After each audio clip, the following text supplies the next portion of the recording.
Dantzatzeko eta dantzan ikasteko beste modu bat dagoelako sortu zen Aiko taldea. Dantzatzeko era naturala, lasaia eta dibertigarria aldarrikatzen du taldeak.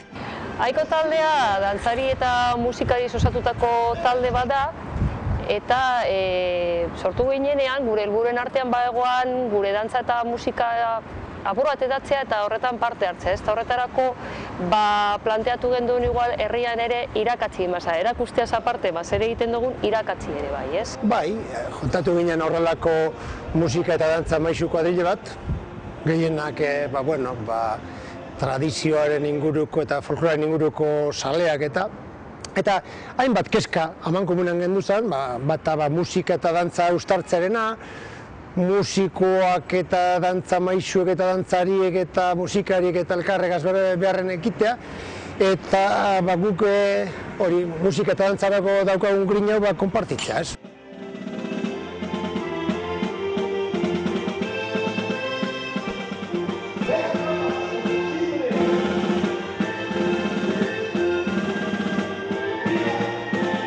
Badaude hiruzpalau arrazoi, ez?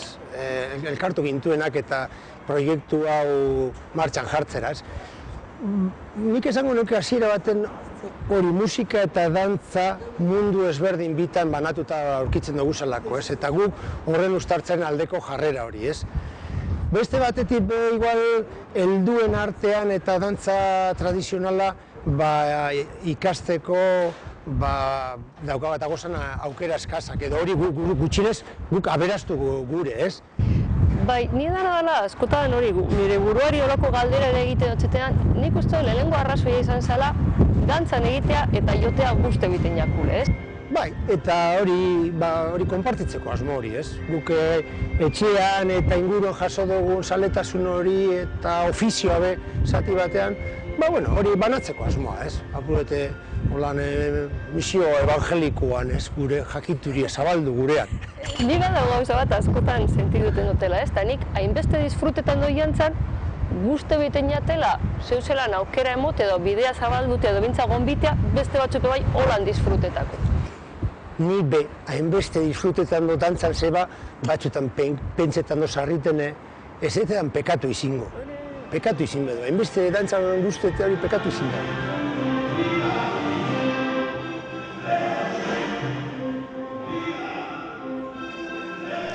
Aikok, dantzatzeko era tradizionala eta naturala berreskuratu eta zabaldu nahi du.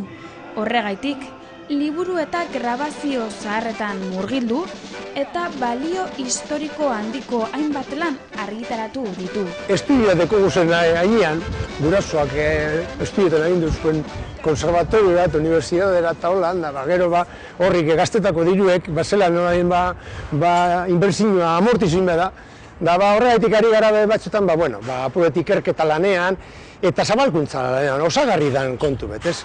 Eta horre egin dugu, nire ustez lan borobilena hori azaltzeko bada jauzien inguruen egin dugun lan monografiko bat, eta uste dut dantzazale eta dantzarientzat oso erabeligarri izan daiteken materiala, ez?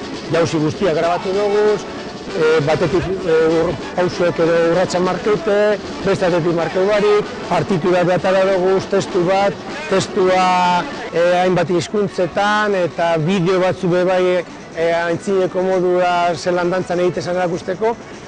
Eta, indarra dakugu nahian guzteko jakun bideo horretatik segidutea, apur bete. Bai, bidean bebai egon dira musika CD batzu, batez ere dantzarako egindako musika, dantzan egiteko pentsatutako musika, eskertzekoa bada, batez ere dantzariok askotan, ez dugulako errestopetan, eskolak emon gure dugu zenan, ez da, hain errestopetan askotan musika egokia edo abiadura geldoagoan, egokiagoan, edo zu nahi dozuna momentu horretan, ez?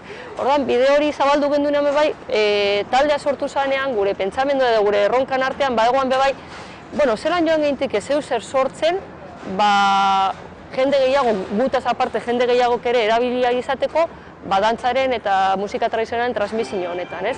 Gure hartan bebai, gero sobrena martza, gauza sortzen joaten jakuz, eta erronka bada horreri zelan forma emon argitaratzeko eta gehiago konpartitzeko.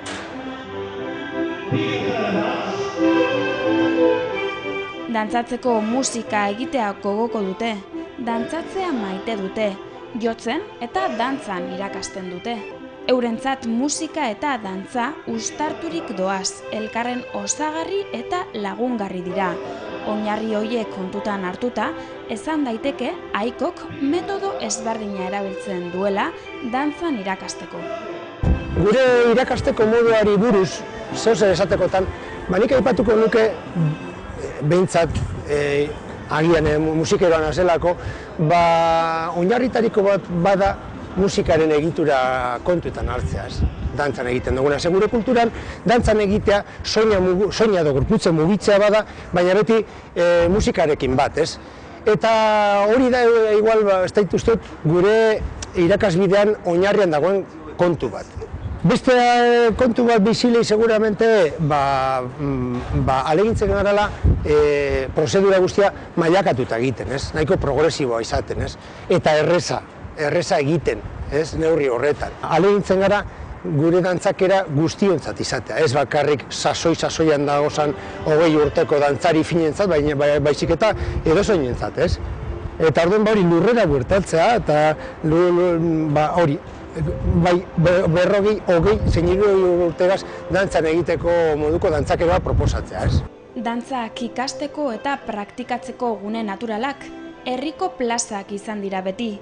Imitazioz ikasten ziren dantzak plazetan antzina. Gaur egun berriz, plaza dantzatzeko gune bezala iraganeko oroipena bihurtu da gehienetan. Horregaitik taldeak plaza berreskuratu nahi du dantzan egin eta irakasteko leku natural gisa. Ideia hori buruan, Euskal Herriko plazak bizitatzen dituzte astero. Eredu bat emoten dugu, pista bat emotearren, eredua jarraitu leike nahi dobenak, esan edot, igual batan bat gustorau dau, gauzutxoren gehiago egiten hori ere posible da, ez da esaten dugula hasi da, guk eredu bat emoten dugu, eta hor gonbitea dago, bai eskolatan da bienantzako, zein aradoan edo denorentzako. Eta dauena lasai egon daitela, hemen eredua da, zu jarraitu zenke. Eredu hori bai emoten, eta gero, solte ibiltzen dara, ohitura dekolako, dantzan egiteko, horrek jarraitu leke, igual gure laguntza barik ere, baina purra da, gonbitea eta hor dinamizatzea. Eta batez ere, batzutan igual egiten duzuna da, handauen bategaz dantzan egin, guztu egiten jatxulako handauen jendeagaz bai dantzan egitea, eta nik uste hori importantea dela. Zegaiti musika zuzenean, gu jautu garelako musikoa adi egotea dantzara, gu musikara, baina musikoa ere dantzara, eta hori beti ez da gertatzen. Batzutan eta gu suertea dekogu eta gure musikoa adi egoten dire dantzarako eta dantzarako abiaduran, erritmoan eta holan joten, ez? Dantzeak agintzen dago, ez? Eta guk hori nahiko argi daukagu eta ofizioaren parte bat da, eta guzteko jakun bebai eta konbita egiten dugu, hori, musikari, hor musika joten da bizenari, ofizio ikastak merezi dagoela. Dantzarako joten ikastea polita da. Kontua zer da? Dantzan gagozala jotea, ez? Hori da, ez? Eta horretarako dantzan ikasi behar da lehenengo eta dantzan egin jotzen ari garela, ez? Eta hortan gabiz.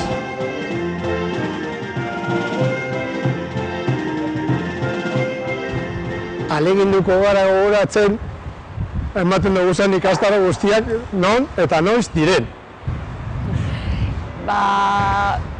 Bizkaitik ibili izan gara aurreko urteetan, aurten Gipuzkoan bebaiola proposamentsu bat egin dugu eta Gipuzkoako proposamen bakarra aurtengoa izango da, baina oso ona bakarra izan arren, Zarautzen, aste erteetan, 7:00 8:30 Asbarrientzako ikastaro bat. Baina ikastaroa beteta da, dagoeneko kriston arrastaka gola esateko. Kriston arrastaka egin da. Gero, astelenetan, egongo gara Galdakon eta Erandion. Beste, orain Bizkaikotik aipatuko dugu herri guztietan, hasierako ikastaroa eta jarraipenekoa dau. 7:30 hasierakoa eta 8:00 aurrera jarraipenekoa. Orduan, astelenetan Galdakon eta Erandion. Aste azkenetan, Durangon eta Sopelan. Egunetan, edo ostegunetan, Gerniken. Eta Bariku edo ostiraletan, Zaratamon. Simulzion traduktanea eta guzti egin dugu. Zapatu bat alinero, Durangon platerena. Eta gero, urtean zehar, sortu litik ezan dantzaldiek. Adibidez, zapatu honetan, Abando Ibarran, Seiretan, dantzalditxu bedau, gure dauen guztien. Hauze da despedirea, ai despedire honen tristea.